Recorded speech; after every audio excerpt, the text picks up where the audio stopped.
एक बिजनेसमैन को काफी लॉस उठाना पड़ा तो उसने उधार पैसे लिए ब्याज पर, और जिससे पैसे लिए थे उसको दे नहीं पा रहा था, लौटा नहीं पा रहा था, और पैसे मांगने वाला एक दिन भी रुक नहीं रहा था। पैसे मांगने वाला आदमी बूढ़ा था और उसे बिजनेसमैन की बेटी हासिल करनी थी, शादी करनी थी। इसलिए बूढ़े आदमी ने कहा कि मैं सारा कर्ज माफ कर दूंगा अगर तुम अपनी बेटी की शादी मुझसे करवा दो। बिजनेसमैन ने मना कर दिया तो बूढ़े आदमी ने एक और ऑफर रखा कि एक काम करते हैं, गेम खेलते हैं जिसमें एक छोटी सी पोटली में 2 पत्थर डालूंगा, एक व्हाइट होगा और ब्लैक होगा।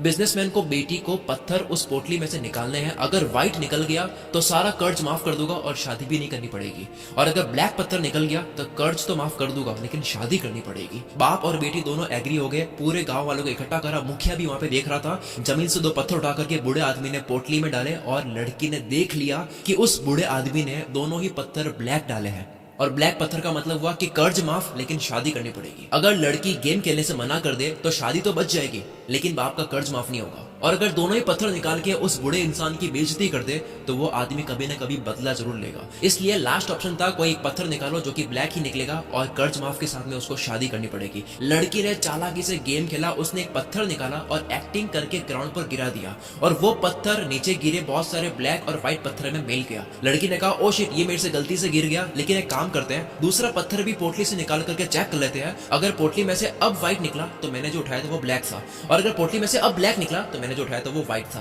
बूढ़ा व्यक्ति वहीं पे फंस गया। पोटली से दूसरा पत्थर निकाला तो वो ब्लैक निकला, यानी कि नीचे गिरा हुआ पत्थर व्हाइट था। और ये पूरा गांव देख रहा था, मुखिया भी देख रहा था कि अब कर्ज माफ हो चुका है और शादी भी नहीं करनी पड़ेगी क्योंकि पत्थर जो उठा के नीचे गिरा दिया था गलती से वो व्हाइट था। इसे कहते हैं टफ सिचुएशन में चालाकी से दिमाग चलाना।